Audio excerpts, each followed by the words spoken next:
Hi guys, உலக தமிழர்கள் எல்லாருக்கும் வணக்கம். இது MVS சினிமாஸ். இன்னைக்கு நம்ம என்ன பார்க்க போறோம்னா, எழுத்தாளர் திரு பாலகுமாரன் அவர்கள் எழுதிய உடையார் நாவலை பற்றி தான் பார்க்க போகிறோம். இந்த நாவல் எதை பற்றியதுன்னா, உடையார் ஸ்ரீ ராஜராஜ சோழன் அவர்கள் தஞ்சை பெரிய கோயிலை எப்படி கட்டினாரு அப்படிங்கிறது சொல்கிறது தான் இந்த நாவல். இந்த நாவலை பற்றிய இன்ட்ரோடக்ஷன் வீடியோ ஆல்ரெடி நம்ம போஸ்ட் பண்ணியிருந்தோம். பார்க்காதீங்க, தயவு செஞ்சு பார்த்துட்டு வந்துடுங்க. அதில் என்ன சொல்லியிருந்தோம்னா, இதில் முதல் மந்திரியான பிரம்மராயரை பற்றி பார்த்துருந்தோம். இன்றைக்கி நம்ம என்ன பார்க்க போகிறோம்னா, பிரம்மராயரையும் அவருடைய தலைமை ஒற்றனான கமலக்கண்ணன் அவர்களையும் பற்றி பார்க்க போகிறோம். இவங்க ரெண்டு பேரும் சேர்ந்து எங்கே போனாங்க, யாரை பார்த்தாங்க, என்ன நடந்தது அப்படிங்கிறத இன்றைக்கி எபிசோட் பார்க்க போகிறோம். நம்ம சேனலை இது வரைக்கும் சப்ஸ்கிரைப் பண்ணாதவங்களா இருந்தால் சப்ஸ்கிரைப் பண்ணிக்கோங்க. வாங்க கதைக்குள்ளே போகலாம். லாஸ்ட் எபிசோடில் பிரம்மராயர் வீட்டு வெளியே வந்துட்டு வானத்தை பார்த்து மழை வர மாதிரி இருக்குது, இன்றைக்கி மழை வந்துச்சுன்னா வெள்ளம் வரும், வெள்ளம் வந்தால் என்ன பண்ணலாம் அப்படி வெள்ளம் வருதான்னு பார்க்க காவிரி கரைக்கு வேற போகணும். இந்த கமலக்கண்ணன் என்ன ஆனான்னு தெரியல. கமலக்கண்ணன் யாருன்னா பிரம்மராயருடைய தலைமை ஒற்றன். ஒருவேளை கமலக்கண்ணன் தூங்கிட்டானா, அவனை எழுப்பி குதிரையை தயார் செய்ய சொல்லலாமா? தென்கரையை மட்டும் பார்த்தா பத்தாது, வடகரையும் பார்க்கணுன்ட்டு பிரம்மராயர் சொல்லிட்டு டென்ஷன் ஆகிட்டு இருக்காரு. ஒருவேளை ஆற்றுல இடுப்பளவு தண்ணி இருந்தா நீந்திர குதிரை நல்லது, எந்த குதிரை கரெக்டாக இருக்குன்னு சொல்லி பிரம்மராயர் திங்க் பண்ணிட்டு இருக்காரு. அவர் அப்படி யோசிச்சுட்டு இருக்கும்போதே அவர் மாளிகையின் பின்பக்கம் உள்ள ஓட்டு வீட்டிலிருந்து ஒரு குதிரை நடந்து வருது. அதுக்கு சேனங்கள் அணிவிக்கப்பட்டிருந்தன. அது யாருன்னு பார்த்தா கமலக்கண்ணன். கிட்ட வந்ததும் கமலக்கண்ணன் அவர் காலை தொட்டு கும்பிடுறான். கமலக்கண்ணனுடைய புத்தி ரொம்ப கூர்மையானது. பிரம்மராயர் மனசுல நினைக்கிறத முகத்தை பார்த்தே சொல்லிடுவார். சிம்பிளா சொல்லணும்னா கமலக்கண்ணன் தான் பிரம்மராயருடைய ரைட் ஹேண்டு. கமலக்கண்ணன் சத்தமா ஐயான்னு பிரம்மராயரை கூப்பிடுறான். இரவு நீங்க படுக்கும்போது வானத்தை பார்க்கல, திருமந்திர ஓலையாரிடம் கட்டளை சொல்லிட்டு இருந்தீங்க. கல்லணை பகுதியில் தண்ணி அலமோதிக்கிட்டு இருக்குன்னு நேற்று நைட்டே எனக்கு நியூஸ் வந்துச்சு. அது மட்டும் இல்லாமல் திருக்காட்டுப்பள்ளி கிராம அதிகாரிகள்லாம் ஒன்று கூடி பாசன வாய்க்காலுக்காக தண்ணியை திறந்து விட்டாங்க. பறையே அறிவிக்காம பாசன வாய்க்கால இருந்து நீர் அனுப்பினது தப்புன்னு தஞ்சை பக்கம் மக்கள் எல்லாம் கூச்சல் போட்டுட்டு இருந்தாங்க.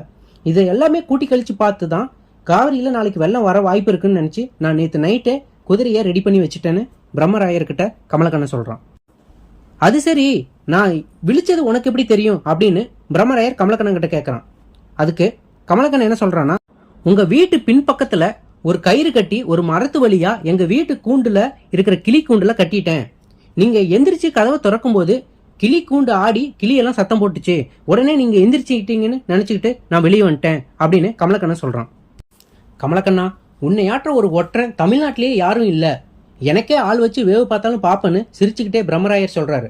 அது கமலக்கண்ணன் மெதுவா அவர் காதில் கேட்டும் கேட்காத மாதிரி சில சமயம் அதையும் செய்ய வேண்டியது வரும் அப்படின்னு சொல்றான். பிரம்மராயர் முகத்துல ஆச்சரியம் காட்டாம அவன் சொன்ன வார்த்தையை நோட் பண்ணி வச்சுக்கிறாரு. இதை வெளி காட்டாம உன்னுடைய குதிரை எங்க கண்ணா, பிரம்மராயர் பேச்சையும் அப்படியே மாத்திட்டாரு. அதை தொந்தரவு செய்வானான்ட்டு இருக்கேன், ஏன்னா நேத்தே அது நிறைய வேலை செஞ்சிருச்சு. இன்னைக்கும் அதை கூட்டிட்டு ஊர் ஊரா தெரிஞ்சோம்னா நாளைக்கு சுருண்டு விழுந்துரும், அதனால இன்னைக்கு வேணான்னு வச்சுட்டேன்.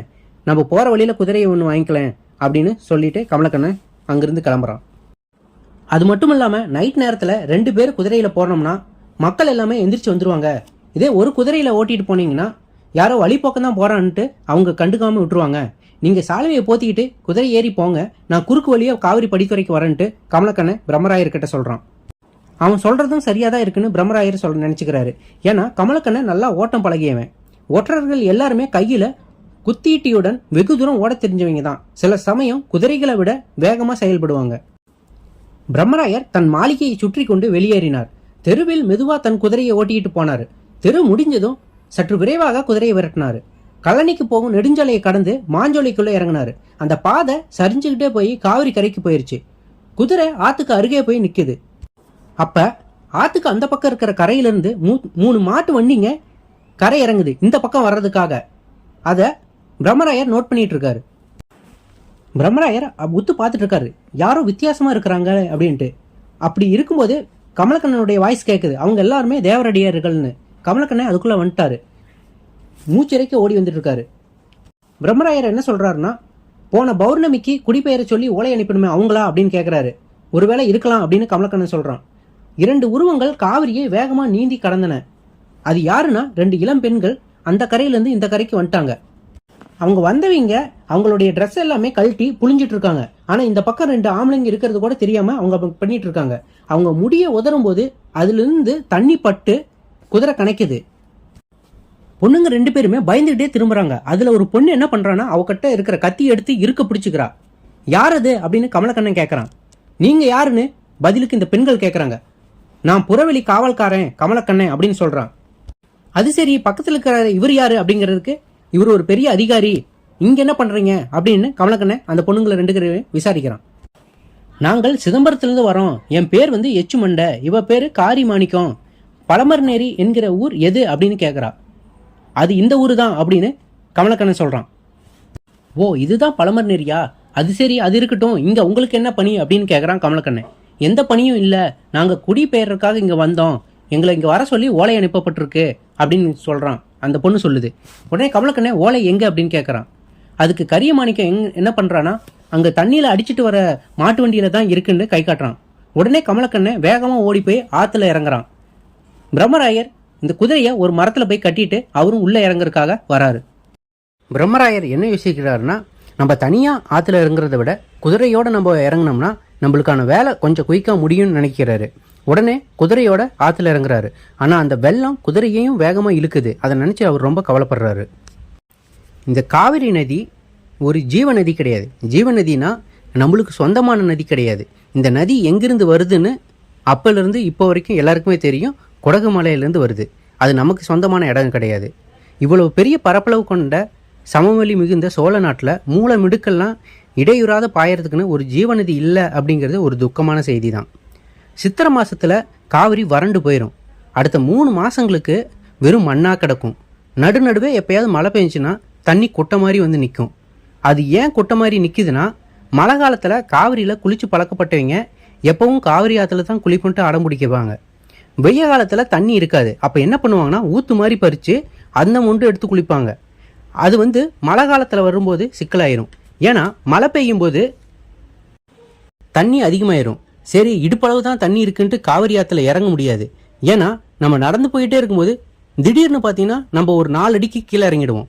இதனாலேயே பெண்களையும் சிறுவர்களையும் மாடுகளையும் கூட்டிகிட்டு போகும்போது ரொம்ப பாடாக போயிடுது. காவிரியை உத்து பார்த்துட்டு இருந்த யாரோ ஒரு வழிப்போக்கம்தான் காவிரியை இந்த கரைக்கும் அந்த கரைக்கும் கயிறு போட்டு கட்டி அந்த கயிறு மூலியமாக கயிற்றை பிடிச்சிக்கிட்டே எல்லாரும் போகலாங்கிற ஐடியாவை கண்டுபிடிச்சிருப்பான். அநேகமாக எல்லா கிராமங்களையும் என்ன பண்ணியிருப்பாங்கன்னா, எதிர்கரைக்கும் இக்கரைக்கும் கிராமத்து செலவுலேயே கயிறு கட்டியிருப்பாங்க. இந்த கயிற்றை நம்பி தான் இந்த பொண்ணுங்கள் கூட்டமும் இதில் இறங்கியிருக்கும். ஆனால் கயிறு பிடுங்கிட்டு போய் 3 to 4 மணி நேரம் ஆயிருக்கும். காவிரி ஸ்பீடு மெல்ல மெல்ல அதிகரிக்கிறத பிரம்மராயர் ஃபீல் பண்ணுறாரு. அவர் ஏறி உக்காந்துருக்கிற அந்த குதிரையும் அவருடைய வெயிட் இன்னும் தாங்க முடியாமல், ஏன்னா ஆற்றுல நடக்கும்போது வெயிட் அதிகமாக இருக்கும், அதை நினச்சி அதுவும் டயர்டாகுது. அப்போ பிரம்மராயர் என்ன பண்ணுறாருன்னா, குதிரை உட்காந்துருக்கிற இடத்த தடவி பார்க்குறாரு. ஒரு பெரிய கயிறு சுற்றி வச்சுருக்காங்க. பிரம்மராயருடைய ஆட்கள் எல்லாருமே குதிரை உட்கார்ற இடத்துல கயிறு வச்சுருப்பாங்க. அதே மாதிரி கால் வைக்கிற இடத்துல பார்த்தீங்கன்னா பெரிய கத்தி வச்சுருப்பாங்க. உடனே பிரம்மராயர் என்ன பண்ணுறாருன்னா, அந்த கயிறை எடுத்து ஒரு சாட்டையை சொல்கிற மாதிரி சொல்கிறாரு. அது இங்கேருந்து அக்கறைக்கு போகிறதுக்கு பாதி தூரம் வரைக்கும் போய் விழுது. பிரம்மராயர் கவிழ்ந்த வண்டியை உத்து பார்க்குறாரு. இருட்டில் 7 பெண்களும் வண்டிக்காரனும் இருக்கிறது தெரியுது. ஒரு மாடு என்ன பண்ணுதுன்னா, வேகமாக கரையை நோக்கி இக்கரையை நோக்கி நீந்திக்கிட்டு வருது. ஆனால் இன்னொரு மாடுக்கு அடிபட்டுருக்குன்னு நினைக்கிறேன். அது எந்த பக்கம் போகிறதுன்னு தெரியாமல் 4 பக்கமும் முழிச்சிட்டு நின்றுருக்குது. அப்போ ஒரு பெண்ணை காவிரி இழுத்துட்டு போயிட்டு இருக்கிறத கமலக்கண்ணை பார்க்குறான்.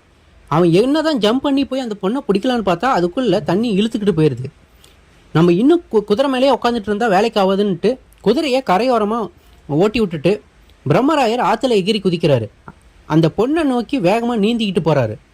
அந்த பொண்ணை பிரம்மராயர் நெருங்க அந்த பெண் விலகிறா. அங்கே ஒரு கண்ணாமூச்சி ஆட்டமே நடக்குது.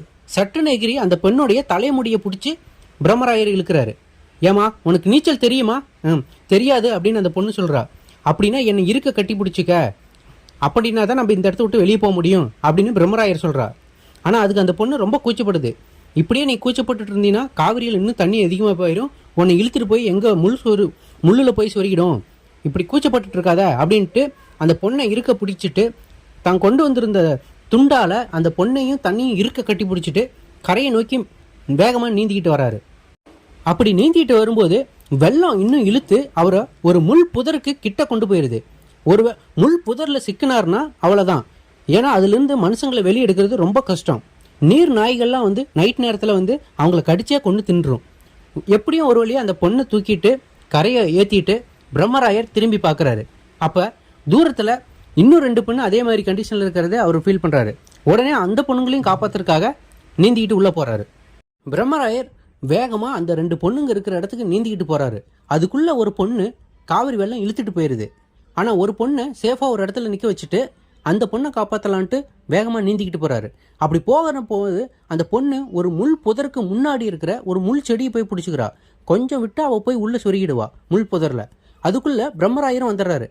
அந்த இடத்துக்கு வந்துட்டு அந்த தண்ணி இழுத்துட்டு இருக்கு. உடனே பிரம்மராயர் வாமா என் கூட வா அப்படின்னு கூப்பிட்றாரு. ஆனால் வரமாட்டேங்குது அந்த பொண்ணு. அந்த பொண்ணு யாருன்னு பார்த்தா தேவரடியார்கள். அவங்க வந்து அதிகமாக ஆண்களோட பேச மாட்டாங்க, பழக மாட்டாங்க. அந்த பொண்ணு ரொம்ப கூச்சப்படுது. ஏமா என்னை தப்பாக எடுத்துக்காத, என்னால் உனக்கு எந்த ஒரு கெடுதலும் நடக்காது, உன் உயிரை காப்பாற்றுறது தான் என்னுடைய பணி அப்படின்னு சொன்னனால நம்பி அந்த பொண்ணு வரா. அந்த பொண்ணையும் தன்னுடைய துண்டால் கட்டி காவிரி கரையை நோக்கி நீந்திக்கிட்டு வர்றாரு. கொஞ்சம் கொஞ்சமாக தண்ணி குறையுது. இப்போ வந்து கால் வந்து படியில் படுது. உடனே அந்த இடத்துல நிற்க வச்சுட்டு போகலான்னு பார்க்குறாரு.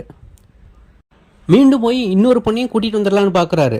ஆனால் அந்த இடம் படிக்கட்டு ஃபுல்லாகவே பார்த்தீங்கன்னா பாசியாக இருக்குது. அந்த இடத்துல கால் வச்சுட்டு இருந்தால் வழுக்குது. இந்த பொண்ணு மறுபடியும் வழுக்கி உள்ளே போகிறதுக்கு வாய்ப்பு இருக்குது. அதனால் நம்ம மேலே கரை ஏற்றிட்டு போகலாம் அப்படின்ட்டு மெல்லமாக போகிறாரு. அவர் உடனே ஃபஸ்ட்டு அவர் போயிடுறாரு. அவர் போயிட்டு அவர் கையில் இருக்கிற துண்டு அந்த பொண்ணுக்கிட்ட கொடுத்து பிடிச்சிக்கிட்டு அந்த பொண்ணை மேலே ஏற்றுறாரு. அந்த பொண்ணை மேலே கூட்டிகிட்டு வந்ததுக்கு அப்புறமேட்டு அந்த பொண்ணுக்கிட்ட நிறையா கொஸ்டின் கேட்குறாரு. உன் பேர் என்ன தாயே அப்படிங்கிறாரு. ராஜாஜி அப்படின்னு சொல்கிறா. சிதம்பரத்துலேருந்து வரீங்களா அப்படிங்கிறாரு. இல்லை, எங்கள் ஊர் வந்து திருவைக்கரை அப்படிங்கிறா. திருவைக்கரையா? அவ்வளவு தொலைவிலேருந்து எதுக்கு வரீங்க அப்படிங்க. உங்களுக்கு குடிபெயர்றதுக்காக ஓலை அனுப்பிச்சுச்சா? இல்லை, நான் குடிபெயர்றதுக்காக வரல அப்படின்னு அந்த பொண்ணு சொல்கிறா. உடனே இவர் ரொம்ப ஷாக்காகி அப்போ எதுக்கு வந்தீங்க அப்படின்னு கேட்குறாரு. அதுக்கு நாங்கள் வரைபடங்கள் கொண்டு வந்திருக்கோம். சோழ மன்னன் ஸ்ரீ ராஜராஜ சோழன் அவர்கள் வந்து கோயில் கட்டுறதுக்காக, மணிமண்டபம் கட்டுறதுக்காக அதை வந்து எங்கள் ஊரில் வரைஞ்சி கொடுத்துருக்காங்க. அதை கொடுக்கறதுக்காக தான் வந்திருக்கேன் அப்படின்னு அந்த பொண்ணு சொல்கிறா.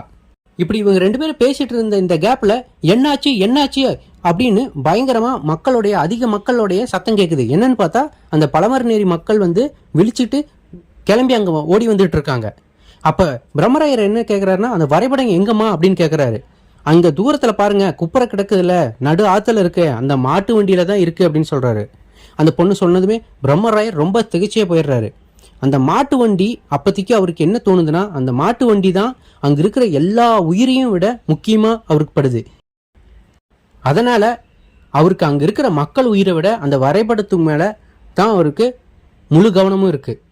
ஓகே கைஸ், அடுத்த எபிசோடில் என்ன பார்க்க போகிறோன்னா, ஊர் மக்களும் பிரம்மராயரும் கமலக்கண்ணனும் சேர்ந்து வெள்ளத்தில் சிக்கியிருக்கிற அந்த மாட்டு வண்டியிலிருந்து எப்படி வரைபடத்தை மீட்டு கொண்டு வந்தாங்க அப்படிங்கிறதையும், உடையார் ஸ்ரீ ராஜராஜ சோழன் அவர்களுடைய வருகையும் அடுத்த எபிசோடில் பார்க்க போகிறோம். ஒன்ஸ் அகைன் உலக தமிழர்கள் எல்லாருக்கும் வணக்கம். இது எம்விஎஸ் சினிமாஸ். நம்ம சேனலை சப்ஸ்கிரைப் பண்ணுங்கள், லைக் பண்ணுங்கள், உங்கள் ஃப்ரெண்ட்ஸ் அண்ட் ஃபேமிலிக்கு ஷேர் பண்ணுங்கள், முக்கியமாக கமெண்ட்ஸ் பண்ணுங்கள். உங்கள் நான் மணிகண்டன் ஸ்ரீனிவாசன் மற்றும் கார்த்திக் ராஜ். பாய்.